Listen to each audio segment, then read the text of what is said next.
Sometimes when something is a long-standing traditional practice, we fail to value the reasons behind it, because we don't think about it. It's common.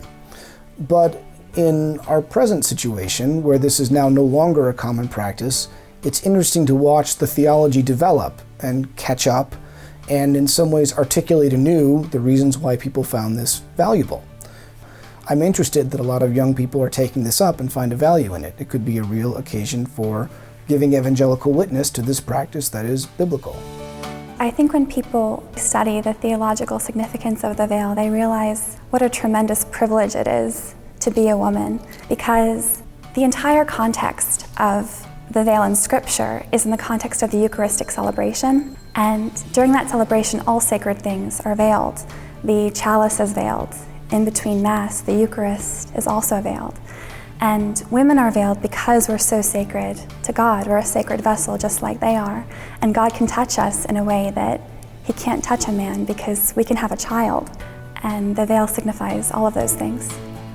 In 1 Corinthians chapter 11, verses 3 through 16, Paul makes some remarks about the need for men and women to attire themselves appropriately in the conduct of the liturgy. Paul seems to give 4 different rationales there for why men should have their head uncovered and women have their head covered. So people rightly have a concern, because this is part of sacred scripture, about what this means for our attire in church today. As some people might remember, that it used to be a matter of canon law. The old 1917 Code of Canon Law had an express requirement that men were to have their heads uncovered in church and women their heads covered. However, in 1983, there is a new edition of the Code of Canon Law, and that is expressly derogated. So it's no longer a matter of church law, so it's entirely an optional matter of devotion. Nonetheless, some people still find great value in the practice.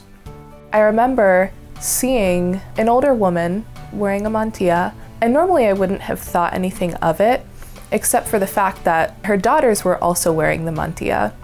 And that interested me, because I didn't expect to see a young, 7-year-old girl wearing something like that. The more I learned about it, the more I just loved the idea of it, and it was more of a burden for me to not wear it, knowing what I knew.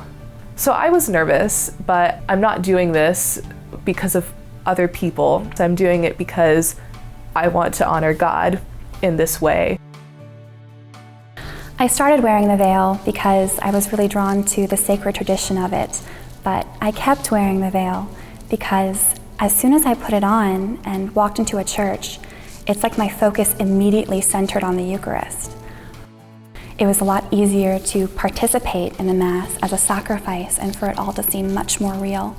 So that's a very positive impact that the veil has had in my life.